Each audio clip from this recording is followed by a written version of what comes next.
क्या एक विश्वासी एक अविश्वासी से शादी कर सकता है?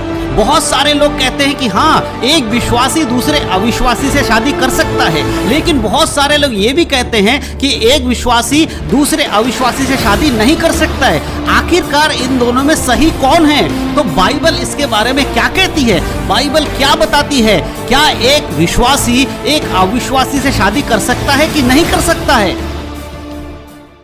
हेलो दोस्तों, आप सभी को प्रभु यीशु मसीह के नाम में जय मसीह की, परमेश्वर के नाम की स्तुति और महिमा हो। फिर से मैं आप सभी का स्वागत करता हूं हमारे एक और नए वीडियो में। दोस्तों, आज जो हमारा इस वीडियो का टॉपिक है, जो विषय है, वो बहुत ही ज़रूरी विषय है हर उस व्यक्ति के लिए जो प्रभु यीशु मसीह पर विश्वास करता है। यदि आप प्रभु यीशु मसीह पर विश्वास करते हैं, आप स्वर्ग जाना चाहते हैं, आप एक पवित्र जीवन जीना चाहते हैं, बाइबल के अनुसार जीवन जीना चाहते हैं, तो आज का वीडियो आपके लिए बहुत ही ज़रूरी होने वाला है। क्योंकि हम सब जानते हैं कि केवल विश्वास कर लेने से ही कोई स्वर्ग नहीं जाएगा, उसके साथ साथ उसे बाइबल के अकॉर्डिंग जीवन जीना भी बहुत ही ज़रूरी है। सिर्फ आप अपने आप को मसीह कह लेंगे, इससे आपका उद्धार पूरा नहीं होता है। आपको उद्धार पूरा करने के लिए और स्वर्ग जाने के लिए बाइबल के अकॉर्डिंग जीवन जीना बहुत ही ज़रूरी है। और बाइबल में बहुत सारी ऐसी बातें हैं जिन्हें समझना बहुत ज़रूरी है। इसीलिए आज की वीडियो में मैं आपको कुछ ऐसी इंपॉर्टेंट बात बताने वाला हूं जिसके विषय में बहुत सारे लोग विचार करते हैं, बहुत सारे लोग सोचते हैं, लेकिन उनको सही आंसर उसका नहीं मिलता है। इसलिए आज मैं इस वीडियो के माध्यम से बताने वाला हूं। तो आज जिस विषय पर मैं बात कर रहा हूं वो है कि एक मसीह व्यक्ति यानी एक विश्वासी क्या अन्य जाति में शादी कर सकता है कि नहीं। चाहे वो भाई हो या बहन हो, कोई भी जो कोई यीशु पर विश्वास करता है, अगर उसकी शादी नहीं हुई है, क्या वो किसी ऐसे व्यक्ति से शादी कर सकता है जो कि यीशु मसीह पर विश्वास नहीं करता हो।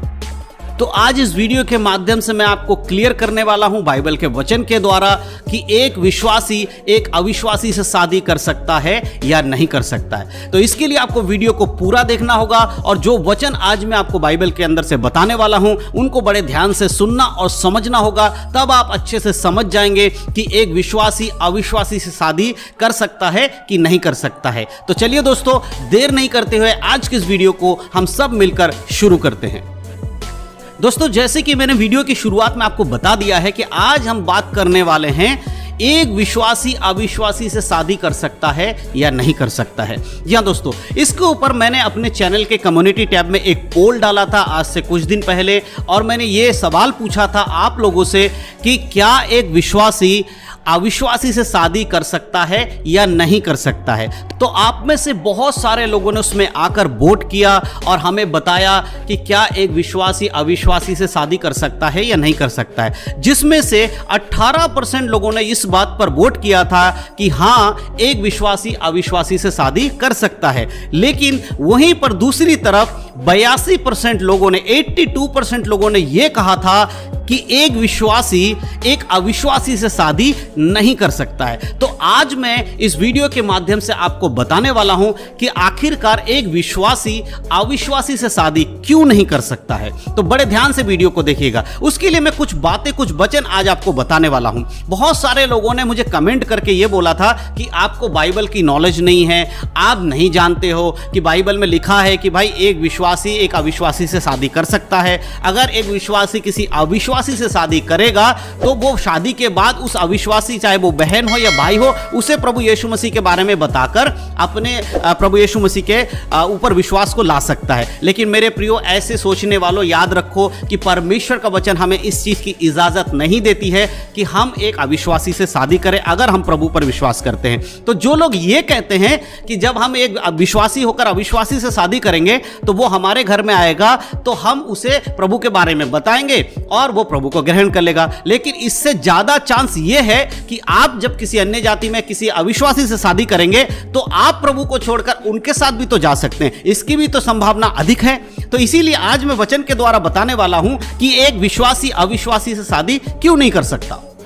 इसके लिए हम बाइबल में से एक वचन पढ़ेंगे, व्यवस्था विवरण की किताब, उसका 7 अध्याय और उसका 3 और 4 आयत। यहां पर इस प्रकार से लिखा है, और ना उनसे ब्याह शादी करना, और ना तो अपनी बेटी उनके बेटों को ब्याह देना, और ना उनकी बेटी को अपने बेटे के लिए ब्याह लाना, क्योंकि वे तेरे बेटे को मेरे पीछे चलने से बहकाएंगी और दूसरे देवताओं की उपासना करवाएंगी और इस कारण यहोवा का कोप तुम पर भड़क उठेगा और वह तेरा शीघ्र सत्यानाश कर डालेगा। परमेश्वर का वचन यहाँ पर साफ रीति से कहता है, जब परमेश्वर ने इजरायलियों को जो नियम दिया परमेश्वर के पीछे चलने का मूसा के द्वारा, तो वहाँ पर परमेश्वर इजरायलियों को यानी कि परमेश्वर के लोगों को चेतावनी दे रहे थे। ये बता रहे थे कि तुम जो मेरे लोग हो, तुम अन्य जातियों में यानी कि दूसरे लोगों में अपने बच्चों की शादी नहीं करना, चाहे वो तुम्हारी बेटी हो या बेटा हो। तो आज इस वचन के द्वारा नए नियम की कलीसिया को यह समझना बहुत जरूरी है, अगर आप प्रभु यीशु मसीह पर विश्वास करते हैं, आपके चाहे बेटा हो या बेटी हो, आपको याद रखना होगा कि आपके बच्चों के लिए परमेश्वर ने उत्तम जीवन साथी रखा है। आप किसी दूसरे चीज में जाकर अगर अपने बच्चों की शादी करते हैं तो याद रखिए परमेश्वर का वचन क्या कहता है कि तुम्हारी चाहे बेटी हो या बेटा हो, जब किसी दूसरे यानी कि अविश्वासी के संग उसका शादी होगा, तो अविश्वासी तो प्रभु पर विश्वास नहीं करता है, तो वो क्या करेगा कि आपके बच्चों को अपने जिस पर वो विश्वास करते हैं उनकी ओर खींचेगा, उनसे वो काम करवाएगा जो वचन के विरोध में है। इसीलिए वचन कहता है कि ऐसा मत करना, अगर तुम ऐसा करोगे तो मेरा क्रोध तुम पर भड़केगा, बहुत शीघ्र तुम पर क्रोध भड़केगा। मेरे प्रिय, इस वचन के अनुसार अगर एक विश्वासी किसी अविश्वासी से शादी करता है तो परमेश्वर का वचन कहता है कि वो अविश्वासी यीशु को ग्रहण करेगा, इसका बहुत कम चांस है, लेकिन 100% चांस इसका है कि एक विश्वासी जब दूसरे अविश्वासी से शादी करेगा तो वो अविश्वासी के साथ मेल कर लेगा। जैसा एक अविश्वासी दूसरे देवी देवताओं की पूजा करता है, वो विश्वासी भी यीशु को छोड़ देगा और वो उनके साथ रहेगा। इसीलिए याद रखिए परमेश्वर का वचन यहां पर साफ रीति से मना करता है कि एक विश्वासी कभी भी अविश्वासी से शादी नहीं कर सकता है। एक और चीज मैं आपको बताना चाहता हूं कि जो विश्वासी होता है वो किस पर विश्वास करता है, वो प्रभु यीशु मसीह पर विश्वास करता है, लेकिन जो अविश्वासी होता है वो किस पर विश्वास करता है, वो संसार में मनुष्य के द्वारा बनाई हुई ईश्वर यानी कि मूर्तियों की पूजा करता है और मूर्तियों पर विश्वास करता है। जबकि परमेश्वर के लोगों को मूर्ति पूजा के विरोध में मना किया गया कि आपको मूर्ति पूजा नहीं करनी है, परमेश्वर की आज्ञा है तो मुझे छोड़ दूसरों को ईश्वर करके नहीं मानना। इसीलिए जो व्यक्ति मूर्ति पूजा करता है उनके संग परमेश्वर के लोगों की कोई भी मेलजोल या उनके शादी विवाह का नहीं होना चाहिए। मेलजोल का मतलब यह नहीं है कि मित्रता ना हो, बातचीत ना करो, शारीरिक जो एक जुड़ाव होता है, शादी का मतलब होता है कि दो लोगों को एक कर देना। तो उस पर मैं आज आपको बताने वाला हूं। इसीलिए एक वचन मैं आपको पढ़कर सुनाना चाहता हूं। अगर आप आएंगे यिर्मयाह की किताब और उसका 2 अध्याय 27 आयत को पढ़ेंगे तो यहां पर देखिए परमेश्वर का वचन कहता है, वे काठ से कहते हैं तू मेरा बाप है और पत्थर से कहते हैं तूने मुझे जन्म दिया है। इस प्रकार उन्होंने मेरी ओर मुंह नहीं पीठ ही फेरा है, परंतु विपत्ति के समय वे कहते हैं उठ हमें बचा ले। देखिए यहां पर परमेश्वर कहता जो अन्य जाति के लोग जो प्रभु पर विश्वास नहीं करते उनके लिए उनका ईश्वर क्या है, मूर्ति उनका ईश्वर है। वो काठ की लकड़ियों से बनी हुई मूर्तियों कहते हैं कि आप हमारे पिता हैं, और मूर्तियों को ही कहते हैं कि आपने हमें जन्म दिया। जो पत्थर की मूर्ति उनको ही कहते हैं आपने हमें जन्म दिया है। और इस प्रकार से उनकी जो पूजा पाठ करते हैं और वो परमेश्वर को, सच्चे परमेश्वर को नहीं जानते हैं। तो ऐसी चीजों से एक मसीह व्यक्ति जो परमेश्वर को जानता है वो कभी भी मूर्ति पूजा नहीं करता है, वो यीशु मसीह पर विश्वास करता है, परमेश्वर पर विश्वास करता है। तो इस वचन के अनुसार हमें समझना होगा कि कोई भी व्यक्ति जो मूर्ति पूजा करता है उसके साथ मसीह लोगों की शादी नहीं की जा सकती है। बाइबल के अकॉर्डिंग ये मना है।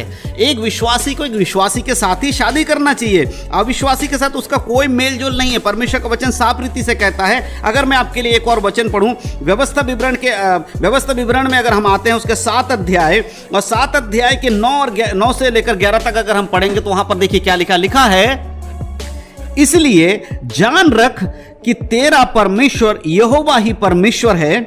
यह विश्वास योग्य ईश्वर जो उससे प्रेम रखते हैं और उसकी आज्ञा मानते हैं, उनके साथ वह हजारों पीढ़ी तक अपनी वाचा का पालन करता और उन पर करुणा करता रहता है। और जो उससे बैर रखते हैं वह उनके देखते उनसे बदला लेकर नष्ट कर डालता है। अपने बैरी के विषय में वह विलंब ना करेगा, उसके देखते ही उसे बदला लेगा। इसीलिए इन आज्ञाओं, विधियों और नियमों को जो मैं आज तुझे चिताता हूं, मानने में चौकसी कर। परमेश्वर का वचन यहां पर साफ रीति से कहता है कि हमारा जो प्रभु यीशु मसीह पर विश्वास करते उन लोगों का एक ही परमेश्वर है, वो है यहोवा परमेश्वर।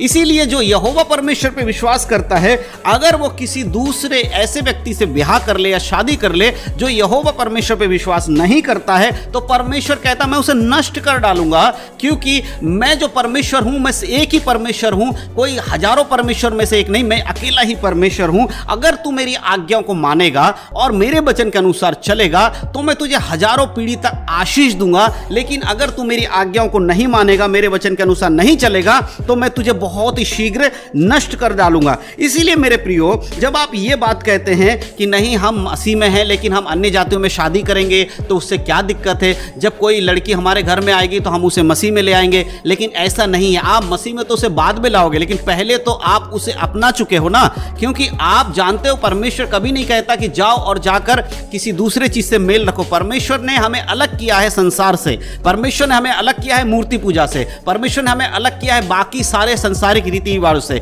इसीलिए अगर आप पहले उस चीज को करते और बाद में अगर आप कहेंगे नहीं जी हमने तो उसको अपने प्रभु यीशु मसीह के बारे में बताया, अब उन्होंने विश्वास कर लिया, ऐसा नहीं होता है। इसीलिए आप अपनी सोच और समझ का सहारा ना ले, वचन क्या कहता है उस पर ध्यान रखिए। अब मैं आपको कुछ ऐसे वचन बताने वाला हूं जो नए नियम में लिखा गया है, इनको ध्यान से पढ़िए, ध्यान से समझने की कोशिश करिए, तब आपको बड़े अच्छे से क्लियर हो जाएगा कि परमेश्वर का वचन क्या कहता है। अगर हम दूसरा कुरिन्थियों की पत्री और उसका 6 अध्याय 14 आयत से लेकर 18 आयत तक पढ़ेंगे, तो यहां पर आपको क्लियर हो जाएगा कि परमेश्वर नए नियम में क्या कहता है। तो बड़े ध्यान से इस वचन को सुनिएगा और समझने की कोशिश करिएगा। तो यहां पर इस प्रकार से लिखा गया है, अविश्वासियों के साथ असमान जुए में ना जुतो, क्योंकि धार्मिकता और अधर्म का क्या मेलजोल, या ज्योति और अंधकार की क्या संगति, और मसीह का बलियाल के साथ क्या लगाव, या विश्वासी के साथ अविश्वासी का क्या नाता, और मूर्ति के साथ परमेश्वर के मंदिर का क्या संबंध, क्योंकि हम तो जीवित परमेश्वर का मंदिर हैं, जैसा परमेश्वर ने कहा है, मैं उनमें बसूंगा और उनमें चला फिरा करूंगा, और मैं उनका परमेश्वर होऊंगा और वे मेरे लोग होंगे। इसीलिए प्रभु कहता है, उनके बीच में से निकलो और अलग रहो, और अशुद्ध वस्तुओं को मत छुओ, तो मैं तुम्हें ग्रहण करूंगा, और मैं तुम्हारा पिता होऊंगा, और तुम मेरे बेटे और बेटियां होंगे। यह सर्वशक्तिमान प्रभु परमेश्वर का वचन है। यहां पर परमेश्वर का वचन साफ रीति से कहता है कि प्रभु ये कहते हैं कि अन्य जातियों के साथ आपका संबंध नहीं होना चाहिए। अविश्वासी के साथ एक विश्वासी का क्या समानता, असमान जुए में ना जूतो। अगर आपके समान देख, यहां पर एक चीज आप समझिए, दो बैल, जो बैल हल खींचता है ना, उसे उसके कंधे पे एक लकड़ी रखी होती है जिसे जुआ कहा जाता है, जिसमें वजन रख के बैलगाड़ी खींचता हो या हल खींचता हो। अगर वहां पर एक कमजोर बैल और एक ताकतवर लगा दिया जाए और हल चलाने के लिए कहा जाए, तो क्या वो कमजोर बैल कभी भी उस ताकतवर बैल के साथ कंपटीशन करके उसके बराबर खींच पाएगा? नहीं खींच पाएगा। उसी प्रकार एक मसीह व्यक्ति जब अन्य अविश्वासी के संग शादी करता है तो उन दोनों का मेल नहीं हो पाता है, एक प्रभु पर विश्वास करने वाला और एक मूर्तियों पर विश्वास करने वाला। ऐसे में क्या होगा, वो हल नहीं चलेगा, वो गाड़ी नहीं चलेगी, परंतु उसमें प्रॉब्लम्स आएंगी, लड़ाई होगी, झगड़ा होंगे और ये सारी चीजें होंगी। इसीलिए प्रभु का वचन कहता है कि एक विश्वासी का अविश्वासी के संग कोई नाता नहीं है, अंधकार के साथ ज्योति का कोई रिश्ता नहीं है, परमेश्वर के लोगों के साथ और मूर्ति पूजा करने वालों के साथ कोई मतलब नहीं बनता है कि उनके संग शादी किया जाए, क्योंकि हम असमान जुए में नहीं जुट सकते। यहां पर परमेश्वर का वचन साफ रीति से कहता है, क्योंकि मूर्ति पूजा करने वाला मूर्तियों में परमेश्वर को ढूंढता, परंतु हमारे अंदर खुद परमेश्वर का निवास है, हमारा शरीर ही परमेश्वर का मंदिर है। इसीलिए मेरे प्रियो, इस बात को याद रखिए। आज मैं वीडियो इसलिए बना रहा हूं क्योंकि बहुत दिनों से लोग मुझसे पूछ रहे थे कि ब्रदर इस टॉपिक पर आप बताइए, हमारे बच्चे बड़े हो रहे हैं और हमारे बच्चे कहते हैं कि हम अपनी पसंद से शादी करेंगे और हम मसीह में शादी नहीं करेंगे, हम अन्य जाति में शादी करेंगे, हम उनसे शादी करेंगे जिन्हें हम पसंद करते हैं, और उसके बाद जब वो हमारे घर में आ जाएंगे तो हम उन्हें प्रभु का सुसमाचार सुनाएंगे और उनका मन परिवर्तन हो जाएगा। लेकिन ऐसा नहीं होता है। आपको समझना होगा कि आपके लिए परमेश्वर ने एक जीवन साथी रखा है। देखिए, जब परमेश्वर ने आदम को बनाया, उसके बाद हव्वा को भी बनाया, उसके लिए जीवन साथी रखा है। तो जब आपका उद्धार हो गया है, आपने प्रभु यीशु मसीह पर विश्वास कर लिया, चाहे आप बहन हो या भाई हो, कोई भी हो सकता है, यहां बहन भी हो सकती है, भाई भी हो सकती है, तो आपके लिए परमेश्वर ने एक जीवन साथी उद्धार किया हुआ रखा होगा। आपको क्या करना चाहिए? आपको प्रार्थना करना चाहिए कि परमेश्वर, अगर मैंने आप पर विश्वास कर लिया तो अब मैं शादी करने वाला हूं या शादी करने वाली हूं, तो मुझे एक ऐसा जीवन साथी देना जो आप पर विश्वास कर, तो आपके वचन के अनुसार हो। इस बात को लेकर आप परमेश्वर के सामने रखकर प्रार्थना करना चाहिए, और परमेश्वर आपको जरूर एक ऐसा जीवन साथी देगा जो परमेश्वर के वचन के अनुसार होगा। और जब आप दोनों प्रभु पर विश्वास करने वाले होंगे तो आपके जीवन अच्छा होगा, आप वचन में अच्छे बढ़ पाएंगे, कोई रुकावट नहीं आएगी, शैतान आपके जीवन में कोई भी हलचल नहीं पैदा कर पाएगा।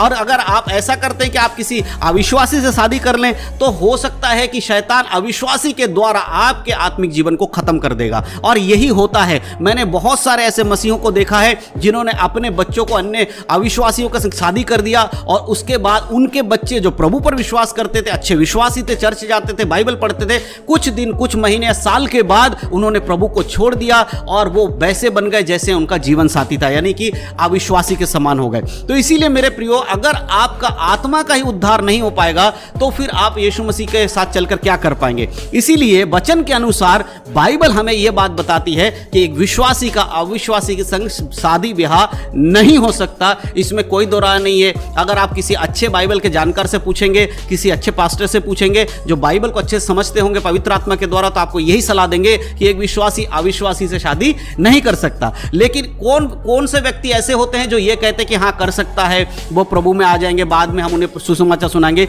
ये वही कहेगा जो बाइबल नहीं पढ़ता है, जिनको बाइबल की नॉलेज बहुत कम है, वो छोटे छोटे वचनों को सिर्फ ऊपर ऊपर से पढ़ लेते हैं, यूट्यूब पर आकर कुछ देख लेते हैं। वही व्यक्ति इस बात को कहेगा कि नहीं, हम नहीं जाती, शादी कर लो, कोई दिक्कत नहीं, बाद में हम प्रभु के बारे में उन्हें बता देंगे। लेकिन असल में ऐसा बिल्कुल भी नहीं हो सकता, और ये बाइबल के खिलाफ पाप है। अगर आप ऐसा करेंगे तो आपका आत्मा का उद्धार नहीं होगा, आप अनंत काल के जीवन को नहीं परंतु अनंत काल के मृत्यु को कमा रहे होंगे। इस बात को ध्यान रखें। तो आज के वचन के द्वारा जो कुछ मैंने आपको समझाया, मैं विश्वास करता हूं आपको समझ में आया है। और उसके बाद भी अगर आपको लगता है कि नहीं, कुछ बातें और हैं जो आपको समझना है, तो आप कमेंट बॉक्स में इसके बता दीजिएगा, वीडियो कमेंट में आके बता दीजिएगा कि आज के वीडियो से आपने क्या सीखा है। क्या एक विश्वासी अविश्वासी के साथ शादी कर सकता है या नहीं कर सकता है? आप सभी लोग वीडियो देखने के बाद कमेंट में जरूर बताइएगा कि इस विषय पर आप क्या सोचते हैं। तो परमेश्वर इन वचनों के द्वारा आप सबको आशीष दे, आपके परिवार को आशीष दे। यीशु मसीह के नाम में सबको जय मसीह की। God bless you. आशीषित रहें, प्रभु में बढ़े, उद्धार में बने रहें, यीशु मसीह के नाम में, आमीन।